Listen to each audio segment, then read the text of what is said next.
Developments today. Bloc Québécois leader Yves-François Blanchet says he intends to legally challenge the election result in Terrebonne. That's despite Elections Canada saying the vote in the riding near Montreal is now final. A judicial recount saw the Bloc candidate lose by just one vote. But a mail-in ballot that would have gone to the Bloc was returned to sender and not counted because of a misprint on the envelope. So now, for a closer look at all of this, we're joined by Frédéric Bérard. He's a political commentator at the Université de Montréal. Thank you so much for taking time to be with us. Thanks to you. Okay, so let's begin with what we heard from the Bloc leader earlier today, announcing he wants an election redo in the Terrebonne riding. What do you make of this?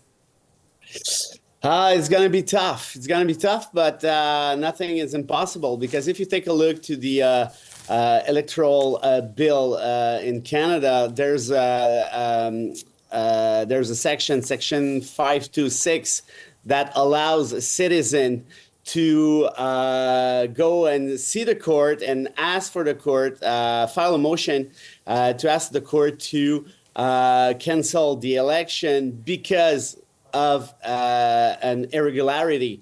Obviously, it's not an easy one. I mean, the citizen will have to show the court that the mistake here with the stamp that you just talked about is not simply a little mistake, but something very irregular, something very serious, and then ask for canceling the election. Afterwards, if it's so, the Prime Minister of Canada will have to call a new by-election.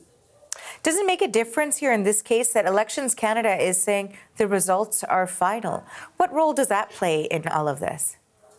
I mean, Election Canada can say whatever it wants, but it's going to be to the court to decide, as I said, if the motion filed by the citizen, if it's the case, if that motion is sufficient, if that motion is reasonable, and if this is, as I said, an irregularity and not simply just a little mistakes per se. So mistake per se. So if the court decides that, there's nothing that Election Canada can do, and neither the Prime Minister Carney is going to have, in that particular case, to call a by-election in the very near future.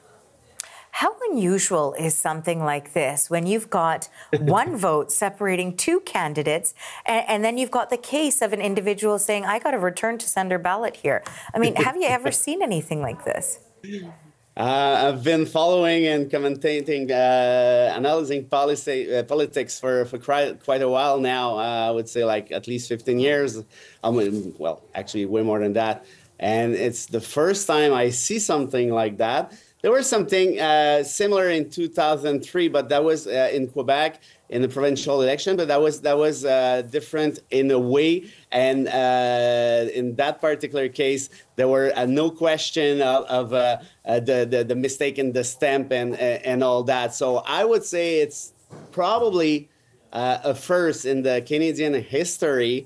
And I'm very happy that we have some judicial power, judicial control to make sure that we respect the bill itself and that we respect the democracy, because this is not a partisan, obviously, body. It's an independent. It is impartial. So let's see what the court's going to decide.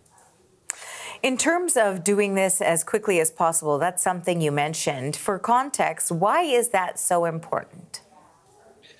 Just to protect the integrity of the process, of the democratic process, of the democratic system. It's a matter of confidence also, and the confidence of the citizen, of the population towards our institutions, because there's some people right now who can say, well, maybe that was maybe that this irregularity might have been, also applied elsewhere. So yeah, well, I think that we need, if the court decides to cancel the election, I'm quite not sure that it will do so. But if it's the case, let's move on, and the Prime Minister Carney will have to it, as I said, pretty quickly, just to move on this story, and the story that reminds us one thing: each and every vote counts.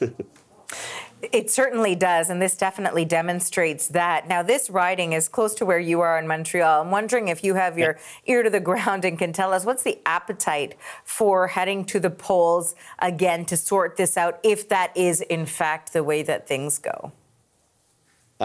Frankly, I don't hear any serious complaint. But the thing is that the circumstances, I mean, might bring some people, as I said, to say, yeah, well, what is that? What is that type of mistakes? It's the first time I hear of that. Is this happened in the past or not? So as of now, I would say there is no serious complaint about the integrity of the democratic process, but I would probably bet that this would come at a point that, yeah, well, actually, we need to clear this out. And this is maybe why we need the court to decide if this mistake of Canada Post and Election Canada, is an irregularity with regards to the bill itself or not. So that could clear, I mean, the question for the future, because I guess that this kind of mistake or irregularity could happen, obviously, in the future. That's for sure. I want to thank you for your time and your thoughts on this story today. Thank you. That's my pleasure. That is political commentator at the University of Montreal, Frédéric Bérard.